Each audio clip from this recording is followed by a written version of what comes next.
misalnya konferensi pers ya. 12 malam. Mungkin lebih ke digital sekarang. Grup WA sekarang ya. Grup WA, madingnya itu di grup WA. Jadi mading.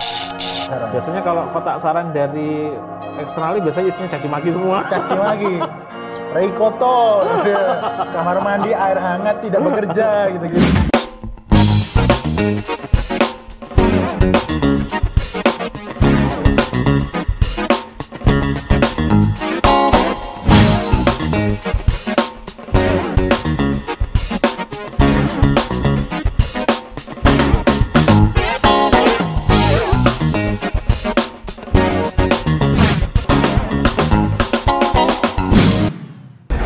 Bahas apa nih Dan? Hari ini kita mau bahas soal media-media dari public relation. Jadi public relation itu kan pasti dia menghasilkan media-media nih ya. Membutuhkan media.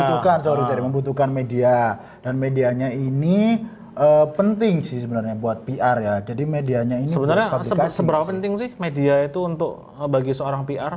Penting banget karena salah satu tujuan PR itu kan selain menjadi jembatan, kan juga sebagai sumber informasi.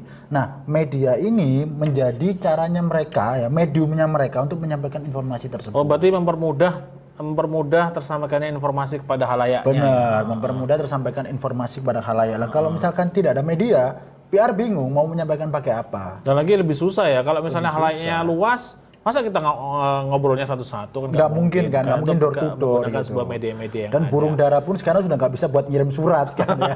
Jadi ya memang butuh media-media seperti ini gitu. Nah, apa nih?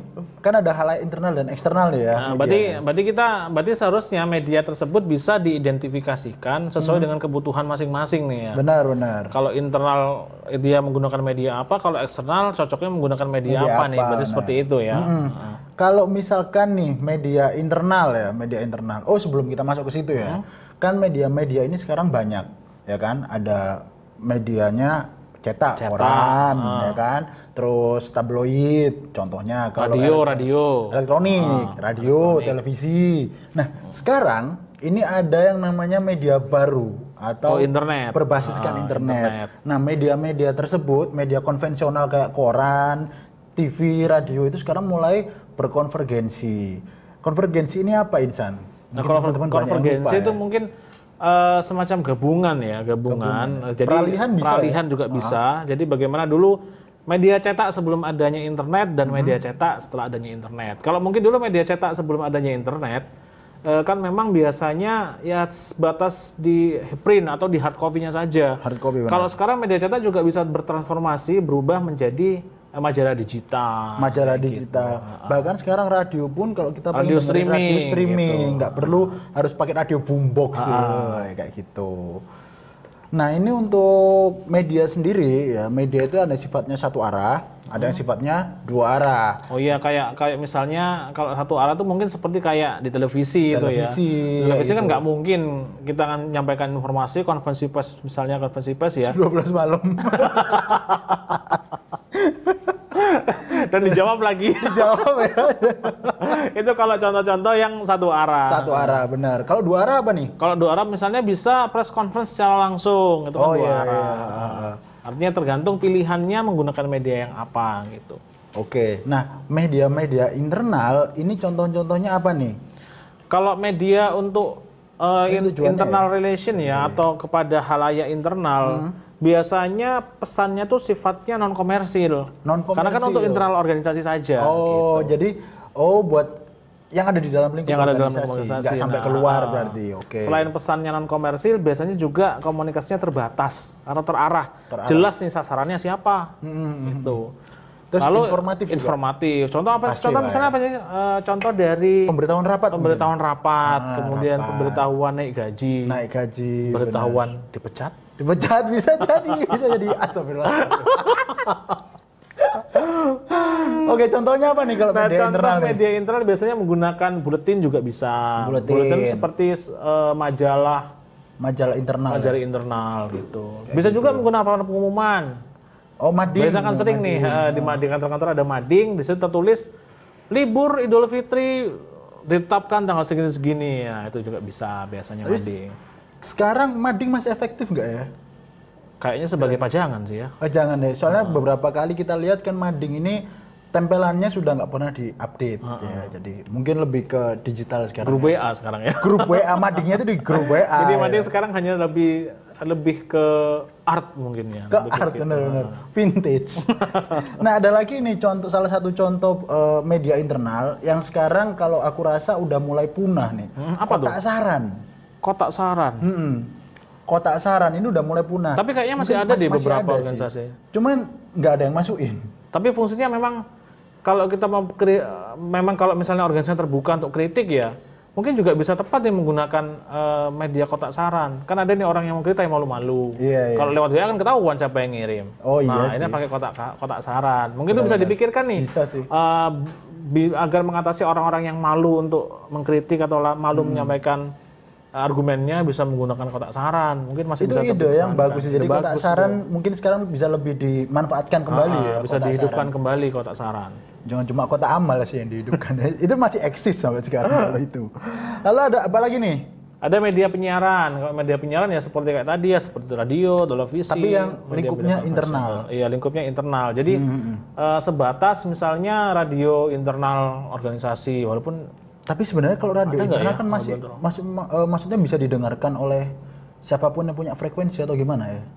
Tapi mungkin seperti di salah satu kampus ternama itu dia nggak pernah pakainya speaker. Iya bisa jadi itu bisa. Bisa juga. Jadi gitu. ya media penyiaran internal. Lalu jaringan telepon internal. Kan ada nih kayak telepon satelit antar ruang satu dengan yang lainnya. Kantor ya. Itu juga salah satu media yang bisa digunakan di dalam internal halayaknya. Benar sih. Lalu obrolan langsung nih, face to face. Jelas ya kalau obrolan langsung. Jelas sih. Lalu kalau untuk media eksternal nih. Nah, kalau media eksternal ini kayaknya sifat pesannya lebih ke komersil. Oh, komersil. Dan kalau komersil biasanya kan lebih persuasif. Oh, membujuk kita untuk beli mungkin ya. Entah itu membujuk kita untuk beli atau membujuk kita untuk mengikuti kebijakannya dan lain sebagainya. Dan tapi komunikasinya jadi cenderung tidak bisa dibatasi. Karena kan semuanya bisa masuk. Bisa mendengarkan dan bisa menerima. Iya. Misal nih target kita sebenarnya anak-anak remaja, tapi kan juga bisa orang tua melihat pesan kita. Ya. Oh, kayak gitu. Contohnya apa Insan? Kalau misalkan ini yang eksternal nih. Kalau eksternal buletin juga bisa sebenarnya buletin juga ya? bisa, juga bisa menggunakan majalah, koran juga bisa. Kotak saran? Kotak saran juga masih bisa. Misalkan kotak saran ini mungkin ditaruh di luar ya mungkin ya. Di jadi luar, siapapun bisa memasukkan. Misalkan kalau di hotel kan biasanya juga masih ada tuh kotak saran. Masih ada ya kotak saran. Biasanya kalau kotak saran dari eksternal biasanya isinya caci maki semua. Caci maki. Spray kotor. Kamar mandi air hangat tidak bekerja gitu-gitu. Kalau dia mau kritik di media sosial takut kena undang-undang ITE. Kena undang-undang ITE. Kayaknya Insan kalau nginep sering ya mencaci maki hotel-hotel. Dan yang tak tulis sering kurang murah. kurang murah. Lalu selanjutnya contohnya ada produk literatur. Ini maksudnya kayak gimana nih? Nah, kalau produk literatur itu biasanya kayak buku katalog. Katalog. Seperti itu juga bisa. Iya sih bisa sih kayak apa? Supermarket yang banyak katalog banyak sih banyak. Itu sebagai daripada kita nerangin satu-satu atau ada juga yang masih nerangin satu-satu kayak nggak ada sih kayak Ramayana itu. Masih ada. Masih ada kayaknya. Yang iya sebentar lagi 5 menit lagi diskon akan selesai. Pasti ada musiknya kayak gitu. Terus ada exhibition. Exhibition ini kayak pameran. Jadi biar mendekatkan mendekatkan konsumen atau halayak luar kepada organisasi dengan cara pameran. Oke. Terus call center juga butuh banget sih sekarang. Dan sekarang kalau call center bukan hanya lewat hotline telepon biasa gitu, bisa juga dari media sosial, fitur chat dari website gitu. Kayaknya kan ada nih orang yang malu-malu untuk telepon. Nanti malu-malu lah telepon.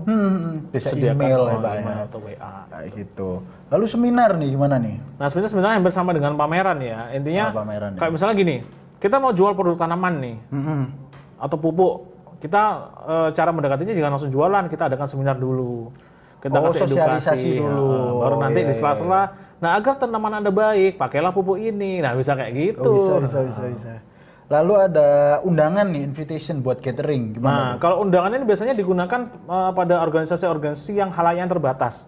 Karena misal gini, perusahaan-perusahaan mobil sport supercar ya, kan nggak mungkin semua orang beli. Dan nggak mungkin juga mereka menggunakan kayak iklan di televisi, nggak mungkin. Sehingga dia pakai undangan. Undangan dia cari member mungkin member, cari orang-orang yang punya rekening miliaran gitu, dikasih undangan terbatas. Bisa. Terus obrolan langsung pasti ya, pasti sama ya jelas. kayak tadi. Oke. Kayaknya itu aja sih ya. Kayaknya mungkin itu saja media-media yang bisa dimanfaatkan oleh PR. Dan barangkali juga mungkin ada masih banyak sekali media-media alternatif lain yang mungkin belum pernah kita pikirkan ya. Contoh misalnya begini, di Dinas Pariwisata di Kabupaten Sumeneb, dia menggunakan festival, menggunakan festival sebagai sarana untuk memperkenalkan budaya-budaya yang ada di sana. Berarti kalau gitu medianya itu festival. Medianya itu festival. Oke. Artinya banyak sekali, nggak terbatas pada media-media konvensional, bisa media apapun.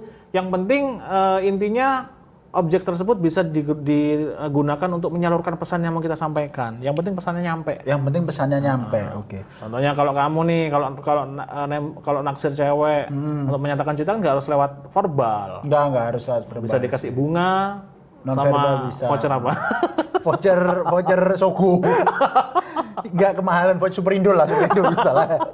Buat beli sabun. Kayak gitu. Jadi tapi kalau BTW kalau misalkan press release itu termasuk media internal atau eksternal? Kalau press release sebenarnya itu bukan media, bukan medianya ya, mungkin itu lebih produk kontennya, PR ya? produk PR. Oke. Kayaknya itu aja sih ya yang udah mungkin cukup gitu aja. Cukup. Kalau misalkan masih ada pertanyaan nanti bisa langsung komen boleh ya. Dan jangan lupa channel kita di-subscribe yang banyak. Subscribe yang banyak, oke. Channel edukasi kita. Supaya edukasi kita mungkin kurang mengedukasi. Ya, kita berusaha memberikan edukasi yang menghibur tapi juga masih bermanfaat lah. Insight lah. Oke, kita sampai jumpa nanti di materi-materi selanjutnya. Tetap bersama kami IC Classroom. Saya Dana. Dan saya Insan. Bye-bye.